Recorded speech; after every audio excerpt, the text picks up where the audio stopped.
Hi friends, இந்த வீடியோவில் நம்ம எதை பற்றி பார்க்க போகிறோன்னா, உங்களுக்கு டாப்பிக்கை பார்க்கும்போதே தெரிஞ்சிருக்கும். நம்ம பண்ணையினோட முதல் சேல் பற்றி தாங்க இந்த வீடியோவில் தெளிவாக பார்க்க போகிறோம். இந்த வீடியோ உங்களுக்கு பிடிச்சிருக்கும் நம்புகிறேன். பிடிச்சிருந்தால் லைக் பண்ணுங்கள், கமெண்ட் பண்ணுங்கள். மறக்காமல் நம்ம சண்டைக்கோழி 2.0 சேனலை சப்ஸ்கிரைப் பண்ணி வச்சுக்கோங்க. வாங்க வீடியோக்குள்ளே போகலாம்.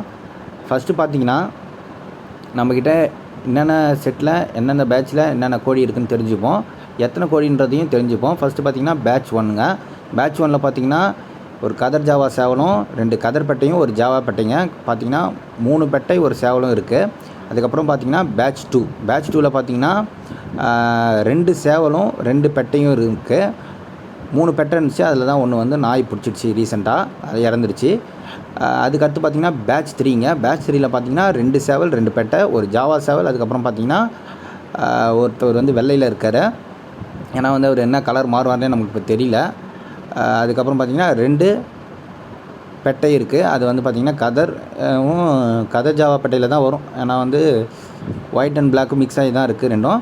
இப்போ இந்த 3 பேட்ச் தாங்க நம்மக்கிட்ட இருக்குது. அதில் பார்த்திங்கன்னா பேட்ச் 2, அந்த பேட்ச் 2ல் வந்து இப்போ பார்த்திங்கன்னா நம்ம லோகோவில் போட்டிருக்கோம்ல, அந்த சேவலை தான் வந்து நம்ம சேல் பண்ணிட்டோம். நம்ம வந்து இதை வந்து எவ்வளோக்கு சேல் பண்ணோம், யாருக்கு சேல் பண்ணோம் அப்படின்றத சொல்கிறேன், கேட்டுக்கோங்க.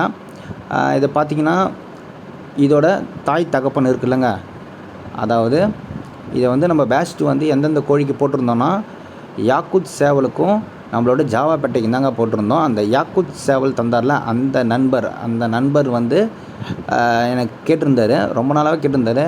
சேவல் இருந்தால் கொடுங்க, நான் சண்டைக்கு இது பண்ணணும் அப்படின்ற மாதிரி கேட்டிருந்தார். நானும் சொல்லியிருந்தேன். தர ஐடியாவில் தான் ப்ரோ இருக்கேன், நான் எனக்கு தோணும் போது தரேன். ஏன்னா வந்து நம்ம வந்து கோழி வளர்க்குறது வந்து ஆசைக்கோசரம் வளர்க்குறோம், விற்பனைக்கோசரம் வளர்க்கலை. ஆனாலும் வந்து நிறைய சப்ஸ்கிரைபர் நண்பர்கள் வந்து கேட்குறீங்க, இந்த மாதிரி எனக்கு கொடுங்கன்னு கேட்குறீங்க. ஏன் உங்களுக்கெலாம் வந்து என்னால் தர முடியல அப்படின்னு பார்க்கும்போது, நம்ம ஊர் பார்த்திங்கன்னா பாண்டிச்சேரி, பக்கத்து லிமிட்டில் இருந்தால் நான் கொடுத்துருவேன். நம்மக்கிட்ட கேட்குற நண்பர்கள்லாம் பார்த்திங்கன்னா ரொம்ப தூரத்தில் கேட்குறீங்க. எனக்கு வந்து பார்த்திங்கன்னா டிரான்ஸ்போர்ட்டில் அவ்வளோவும் அனுபவம் இல்லை. ஏன்னா டிரான்ஸ்போர்ட்டில் வந்து நிறையா வந்து ஃபோர்ஜரி, ராபரி எல்லாம் நிறையா நடக்குதுன்றதை வந்து நான் நிறையா காதுபட கேட்டுட்டு இருக்கேன். அதுக்கப்புறம் வந்து போஸ்ட்டில் ஒன்று போடுறாங்க, வரும்போது பார்த்திங்கன்னா வேறு ஒரு கோழி வருது அப்படின்ற மாரியும் நிறையா ராபரிலாம் நான் கேட்குறேன். அதால் வந்து டிரான்ஸ்போர்ட்டில் எனக்கு அனுபவம் இல்லை, அதுதான் வந்து உண்மை. இந்த டிரான்ஸ்போர்ட்டில் எனக்கு வந்து ஒரு நம்பிக்கையான நண்பர் அந்த மாதிரி யாராவது கிடச்சிட்டாங்கன்னா, நான் கன்ஃபார்ம் வந்து உங்களுக்கு வந்து எல்லாருக்குமே கொடுக்கணுன்றது தான் எனக்கோட ஆசை.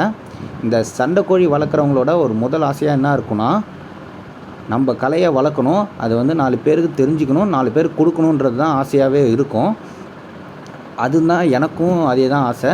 ஸோ எல்லாருக்குமே தரேன். அந்த டிரான்ஸ்போர்ட்டில் வந்து எனக்கு ஒரு தெளிவு வந்ததுக்கப்புறம் எல்லாருக்குமே தரேன், கோச்சிக்காதீங்க. ஃபஸ்ட்டு அந்த பட்டாவை வந்து, அதாவது நம்ம லோகோவில் போட்டிருக்கோம்ல, அந்த பட்டா தான் சேல்ஸ் பண்ணோம். நம்ம நண்பர் வந்து 1500 எடுத்துக்கினார். அவர் என்ன சொல்லியிருந்தாருன்னா, விலை வந்து நீங்கள் சொல்கிறது நான் கொடுத்து எடுத்துக்கிறேன், எனக்கு சேவல் ரொம்ப பிடிச்சிருக்குன்னு சொன்னார்.